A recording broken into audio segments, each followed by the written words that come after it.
Welcome to Lost Relation Chronicles. Hi, sweetie. It's Daddy.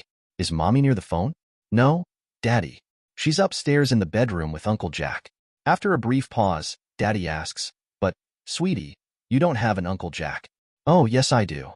He's upstairs with Mommy right now. A short pause follows. Okay then, here's what I need you to do. Put the phone down, run upstairs, knock on the bedroom door, and shout to Mommy that Daddy's car just pulled into the driveway. Okay, Daddy. 1 minute. A few minutes later, the little girl returns to the phone. I did it, Daddy. What happened, honey? Well, Mommy got really scared, jumped out of bed without any clothes on, and ran around screaming. Then she tripped over the rug, hit her head on the dresser, and now she's not moving. Oh my God. What about your Uncle Jack? He jumped out of bed without any clothes on too. He was scared and jumped out the back window into the swimming pool. But I think he didn't know you drained the water last week to clean it. He hit the bottom and I think he's dead. Long pause. Even longer pause. I'll share the punchline later. Anyway, this got me thinking, and somehow this story came to mind. And here it is.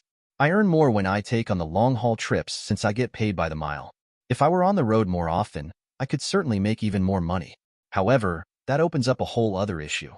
The concern about me being gone too much as it is.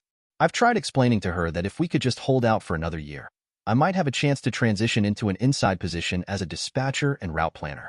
The pay for that job would be nearly the same as what I make doing long-distance driving, but the best part is that I'd be home every single night.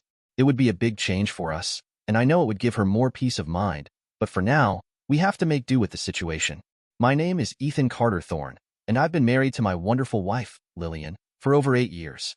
Together, we have a 6-year-old daughter, Sophie, and we're hoping to have a son soon. We've been trying for a while, but it hasn't happened yet. We had initially planned for our children to be about 4 to 5 years apart, but things haven't gone according to plan. 2 years ago, Lillian stopped taking the birth control pills, and we started trying for a boy, but so far, we haven't been successful in conceiving again.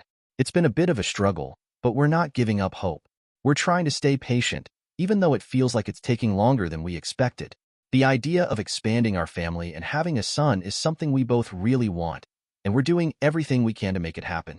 While I was on a 3-day run to Corpus Christi, I decided to visit a doctor for a checkup. When I returned the following month for the results, he told me that I was very fertile and had no issues when it came to siring children. I also took the opportunity to have a DNA test done to confirm that my daughter, Sophie, was truly mine. It was a decision that weighed on me, but I felt the need to have the certainty. It gave me peace of mind, knowing the truth, and it also solidified my commitment to being there for her. I had a DNA test done on Sophie when she started school as part of the county health team's safety program for identification in case of emergencies like kidnapping, abduction, or death. One Thursday, when Lillian was at work, I copied Sophie's DNA chart and kept it with my work papers. Feeling suspicious, I decided to snoop around on our computer to see if I could find anything unusual. Websites, emails, anything out of place. After thoroughly checking, I found nothing. However, when I went through Lillian's drawers, I discovered a new box of birth control pills hidden under her old flannel gowns. The prescription was only a week old. This discovery unsettled me. I started to question what was really going on in our relationship. The birth control pills seemed like an indication of something being hidden, perhaps something Lillian wasn't willing to share. I couldn't shake the feeling that there was more going on beneath the surface, and the thought that she might be hiding something from me made me uneasy. It seemed like I was constantly uncovering things that didn't add up, and I couldn't help but wonder what other secrets she might be keeping from me. I was furious, beyond words.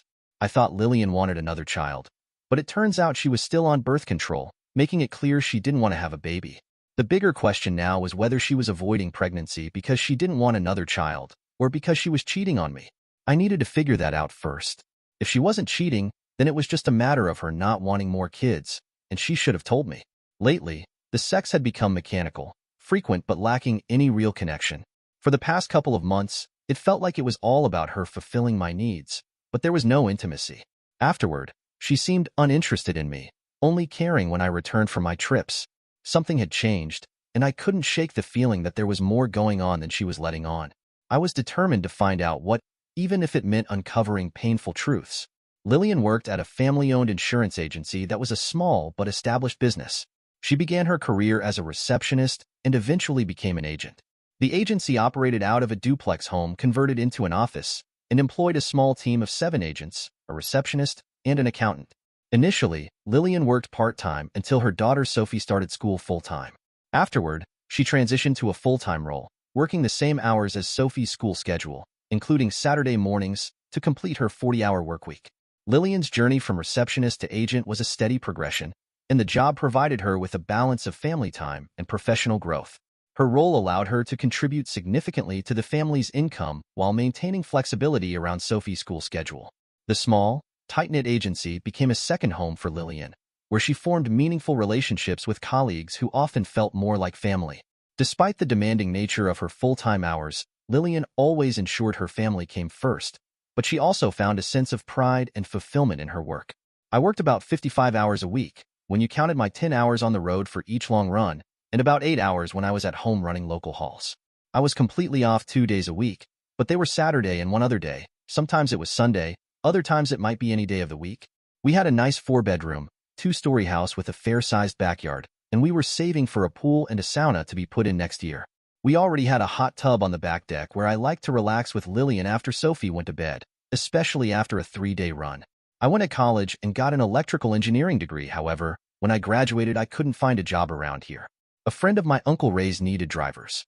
I drove for him during the summers, earning money for college and saving for a marriage. My 5 feet 11 inches, 190 pounds frame is quite muscular, since I do throw boxes and pallets around in my job. A lot of the places where I deliver don't have a full shipping and receiving department, so it's usually me and one other guy, loading and unloading my semi. Most places have either a forklift or pallet jack, and I also have 2 dollies on my truck. So, I'm not some dummy that can only drive truck.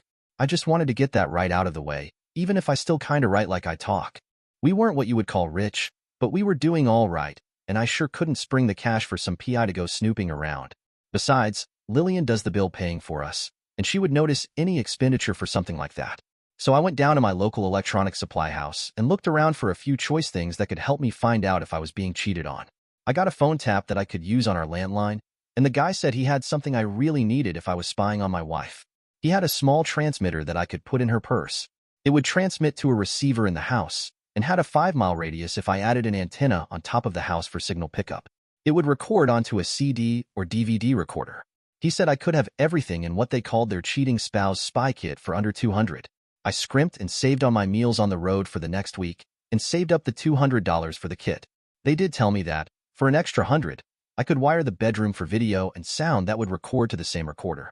All the items were wireless, but I would need to change discs more often as the bugs were sound activated, and the video was motion activated.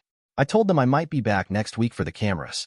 I had to wait 3 days after my purchases, before my scheduled days off coincided with Lillian working and Sophie being in school. I had borrowed $100 from my boss, and he let me pay him back in installments at $25 a payday. That is, once he knew why I needed the money. I put the camera next to the mirror on her dresser that overlooked the bed. I added the receiver in the spare bedroom, or, as we'll call it, the junk room. I then cleaned the gutters out, installed the antenna, and checked everything out. The bedroom camera and the mic worked fantastically. The landline bug was perfect, and I put it on the answering machine in the office bedroom. Now I only needed to add the bug to Lillian's purse. I got instructions on how to track her whereabouts by her cell phone's GPS, and got that added to my cell phone. I was now set to see what happened. 2 weeks had gone by and nothing of interest showed up. I heard lots of conversations, and a few nights of Lillian sleeping when I wasn't at home, but no cheating. I guess I was out of luck in that regard. I guess it was that Lillian didn't want any more children. I was in San Angelo, spending the night and leaving early in the morning. I had too many hours on the road and really needed a good 10 hours of rest, but I could get away with 5 or 6. It was about 5:30 p.m. when I called home. Hello? Hi, honey. This is Daddy. Is Mommy near the phone? No, Daddy. She's upstairs in the bedroom with Uncle Jack. After a brief pause, I said, but, honey, you don't have an Uncle Jack. Oh yes I do, and he's upstairs in the room with Mommy right now. Brief pause. Okay, then, this is what I want you to do. Put the phone down on the table, run upstairs and knock on the bedroom door, and shout to Mommy that Daddy's truck just pulled into the driveway. Okay, Daddy, just a minute. A few minutes later the little girl came back to the phone. I did it, Daddy. What happened? Honey? Well, Mommy got all scared, jumped out of bed with no clothes on, and ran around screaming. Then she tripped over the throw rug, hit her head on the dresser, and now she isn't moving at all. Oh my God. What about your Uncle Jack? He jumped out of the bed with no clothes on, too. He was all scared and jumped out of the back window and into the swimming pool. But I guess he didn't know that you took the water out last week to clean it. He hit the bottom of the pool, and I think he's dead. Long pause. Longer pause. Even longer pause. Then I said, swimming pool? I have asked to confirm the number. She replied, no, I think you have the wrong number. You should call the police, honey. I quickly closed my phone and sat down, heavily. Oh my God. I looked down at my cell phone and hit last number dialed. Well, there was one marriage that had ended, and the poor sap of a husband didn't even know I helped him out. So, I tried again. Hello? Hi, honey. This is Daddy. Is Mommy near the phone? No, Daddy. Mommy's not home yet. I'm kind of worried about her. She's normally home by now. I had to use the key by the garage to get in. Don't worry, sweetheart. I'll call Mommy and get her home right away. That was very smart of you to remember about that key, honey. You just wait right there at home, and don't let anyone in but Mommy or Grandma. Okay, honey? Okay, Daddy, I love you. Are you coming home tonight? I'll be home as soon as I can, honey. You be a brave girl and do what Daddy said. Okay? Yes, Daddy. I hung up and looked for Lillian's location on my phone. According to this, she was at the office. So I called her office. Fletcher Insurance Agency, how may I help you? Said the receptionist, and I recognized the voice. This is Ethan Carter Thorne. Is Lillian there? If so, I really need to speak to her. It's kind of urgent. Of course, Ethan Carter. I think they're in conference with Samuel, the owner, but I'll buzz him. I was put on hold. Then a very breathless voice came on the phone. Ethan, what's so urgent? Has something happened to you? No, but there may be something happening to you shortly. What do you mean? Ethan, what about me? How could you just leave Sophie at home alone? She is very worried about you, and so am I. Why aren't you at home where you belong? We had a meeting, and it ran a little longer than it was supposed to. I'll hurry up here and rush home to Sophie. I'm so sorry about this, honey. I gotta go so I can get right home. While I was listening to her, I could hear some grunts and groans, and they were not coming from Lillian. Her voice sounded like she was trying to talk while being jostled, like she was getting screwed hard. The other thing was that there was more than one other voice in that room. Now I was really pissed. I called my mom, who lived in the same subdivision that we did, but about 3 blocks away. Mom, can you go over to the house and pick Sophie up? Lillian is working late, and I'm stuck in San Angelo. I have to wait another 5 hours before I can drive again. I want you to take Sophie and some clothes for her and keep her there. And Mom, don't let Lillian take her away from you. If necessary, go somewhere for at least a few hours, like maybe to the park over by the ball fields. Lillian would never look for you there. Take your cell phone so that I can call you. Ethan Carter Thorne. What is going on? And why all the rush? Mom, I think Lillian is cheating on me, and I know she left Sophie on her own. Sophie had to get the spare key to let herself into the house. I need her out of Lillian's hands until I can get home. I can't leave here for another 5 hours, and it will take me at least 4 to drive home. Please promise me that you will do as I ask. I'll call Sophie to let her know you are coming to get her. I'll do it, Ethan. But I want a damned good explanation when you get home. Bye, Mom. I love you too. I called Sophie back and explained that Mommy got held up at work. I told Sophie that she was going to stay at Grandma's tonight. I then called my lawyer and asked for a restraining order for my wife, since she left my daughter alone in our home to go screw her boss. I said I would probably have proof as soon as I could get home, but the big thing was the abandonment of a child of just 7 years of age from 3:30 until I called at 5:30. If she hadn't remembered the spare key by the garage's rear door, she would have been outside of a locked house with no parent. He already knew I was looking for evidence of Lillian cheating on me, so I was sure he would rush this. I turned my phone off and went inside the warehouse and called my boss on their phone. He said he would help Helen, my mother, with everything. He was almost as pissed at Lillian as I was. He had known our family for a long time, and he loved Sophie too. I did ask him if he thought I could still drive home tonight. He said I had to wait out my time, but that he would contact my mom and let her know to bring Sophie and herself over to his place tonight. Margaret, and he would look after both of them. My mom had divorced my dad 2 years ago due to his cheating on her, so I'm sure she could understand. I gave him my mom's cell number. I went over to the local La Quinta and got a room and tried to rest. I called my younger brother, Ryan Hayes, and told him what was going on and that I wanted him to keep an eye on my house. No problemo, bro. I'll get some of the guys together and make sure nothing happens. What number can I reach you at? I gave him the number for the motel and my room number, and he said he would be taking off shortly. Ryan was a member of a motorcycle club. No gang, just a club that did a lot of charity work, wore a patch and everything, but they were good people. I knew the homestead would be safe, and I knew he wouldn't let Lillian give him any shit about anything. She was totally afraid of him and his club members. Ryan got the height in the family, and I guess I got a lot of the brains. Ryan was 6 feet 4 inches and 240 pounds, with not an ounce of fat. He had a full beard and looked like he could snap your body in half. Well, maybe he could. He was a Marine for 4 years and got out because of the chicken shit way the military was run nowadays. Ryan was a year younger than my 31, and other than being taller and weighing more, we were like 2 peas in a pod.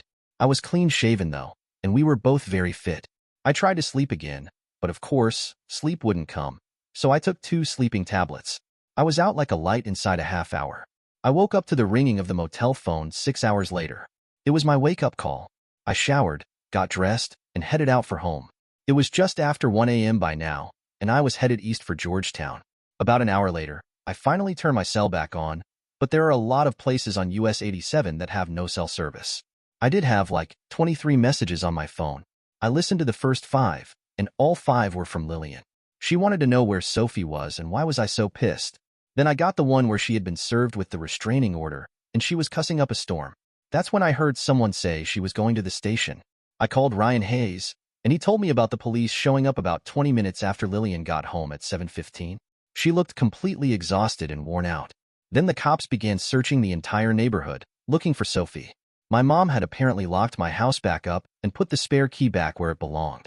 She even took Sophie's schoolbook bag so that it looked like Sophie had never come home. Then, about a half hour later, a deputy constable came driving up and served Lillian with the restraining order. Then all hell broke loose, and that's when the cops took Lillian down to the station. Everything had been quiet since then. Lillian still hadn't come home yet, but they were keeping watch. One of my neighbors had even invited Luke in for a Coke and cookies. Now that had to be a picture. Luke is like 6'3" at 300 pounds.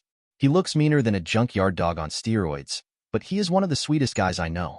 If provoked, he could probably kill you 10 times over. It would take either a lot of pushing or the right button getting pushed, but then it'd be, Katie, bar the door. Mrs. Bennett was an older widow who lived 3 doors down and across the street from us. She is as sweet as can be. She apparently saw Luke hanging around her garage door watching our house. Ryan said she walked up to him bold as can be and asked what he was doing hanging around her house. She had a mop handle behind her back, and Ryan almost busted a gut trying not to laugh. Luke sheepishly told her he was watching my house for me because Lillian was being a bad girl. I guess she told him that he could see just fine from her front window, and he could have something cool to drink. He accepted and they went in the house, and that's where he stayed until Kevin came to relieve him.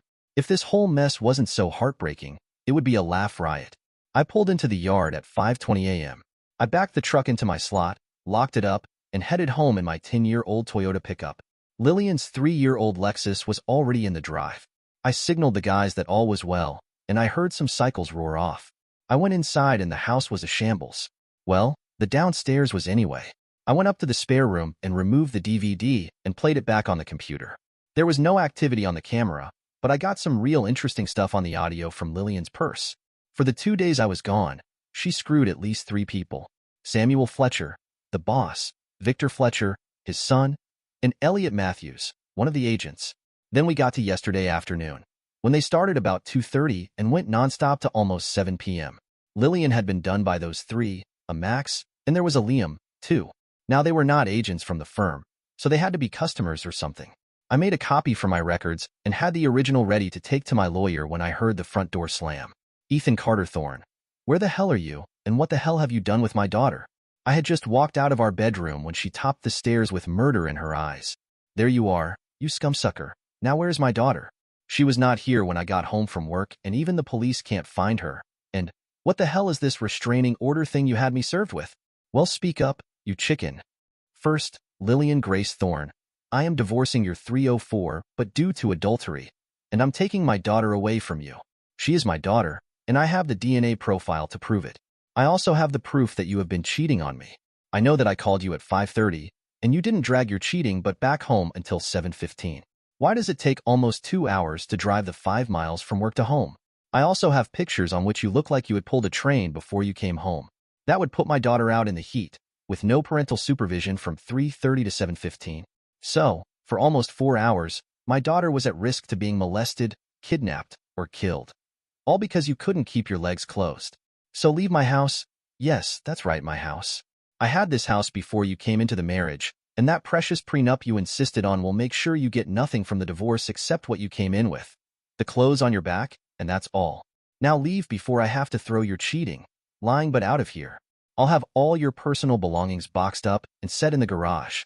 You can have a deputy constable come with you to pick it up in 2 days, and don't think that your sex buddies will be getting away scot-free, either. I'm working on their butts as we speak. So goodbye, 304. Have a lousy life. I started to walk away, then turned back and glared at her with an expression Ryan Hayes taught me. Lillian was staring at me and saw the look. She quickly turned around and left. It's been 6 months now. The divorce is final, and the suits are in the works. The Fletcher Insurance Agency is now closed for good. Lillian is looking for work, but who knows how long that will take in this economy. She got out with just what she brought into the marriage. Nothing. Her car was taken back, as it was leased by the agency. She had no family locally and no job. She left right after the final court date, and I haven't heard from her since. Because she was employed when I filed, she owes back child support. But with her being a woman, the courts won't pursue her like they would a man. So I struggle along. Mom watches Sophie after school until I get home from work. I got the dispatcher's job, and I make enough to support us. Maybe I will find a woman sometime later, and I can learn to love all over again. I know that Sophie needs a mother, but my mom fills the bill for right now. So that's my story. I hope I can find love someday. I am a little leery right now, but one can always hope for that bright future everyone dreams of. I read something funny in the newspaper a couple of days after the dreaded phone call home to Sophie that started this whole thing. It seems that not 10 blocks away from our home in another subdivision, a Jack Sanders was found dead sprawled naked in an empty swimming pool at his sister-in-law's home. 6-year-old minor child Sanders called the police shortly after receiving a strange phone call from someone who she thought was her daddy. Her mother, Clara Saunders, was found unconscious in her bedroom, also naked with a severe concussion. Henry Sanders was not home at the time and was informed of all this when police tracked him down in a hotel in Little Rock, Arkansas. He was there for a sales meeting with several clients of his company. Then a couple of weeks later I read in the classifieds the standard divorce notice in the legal section that he would no longer be responsible for any debts incurred by Clara Isabel Sanders, née Applewhite. So I guess that divorce was in the works too. I called the guy after I saw the notice in the classifieds and said that he should thank me as I was the one that had phoned his home inadvertently. Hello? Is this Henry Sanders? Yes. Henry, the first am the gentleman caller that started the whole thing with your brother and your wife. I was calling to talk to my daughter as I was on the road. I think that we have a lot in common. Was your wife screwing around with your brother too? No, she did her screwing around at work, but that's a story for around a few beers. Yeah, that sounds like a good idea. I hope that you will be getting custody of your daughter, as I will have custody of mine soon. Yes, my mother has her when I'm at work, but I think you're right, we need to meet sometime and have a few beers and tell our stories and maybe we can become friends. I really need some real friends right now. I thought that my brother was my best friend, but apparently he wasn't that good a friend or brother. I think I would like that, Henry. My name is Ethan Carter Thorne. Ethan Carter, it's Bill to you. How about that? Bill and Ethan are going to be friends. Well, to make a long story short in this concern, Bill and I are now friends, Emma and Sophie are friends too, but they have always been friends as they see each other in school. Our two moms take turns keeping the girls after school and things are maybe looking up. Bill has an older sister-in-law that is now divorced and is looking for a solid, non-cheating man to take care of her. I'm slowly thinking I might try out for the position. Bill found out his PA at work has had a crush on him for some time now, and he is pursuing that option too. I guess this may have worked out the better for both of us. Dear listeners, please share your thoughts in the comments section below and don't forget to like, share, and subscribe.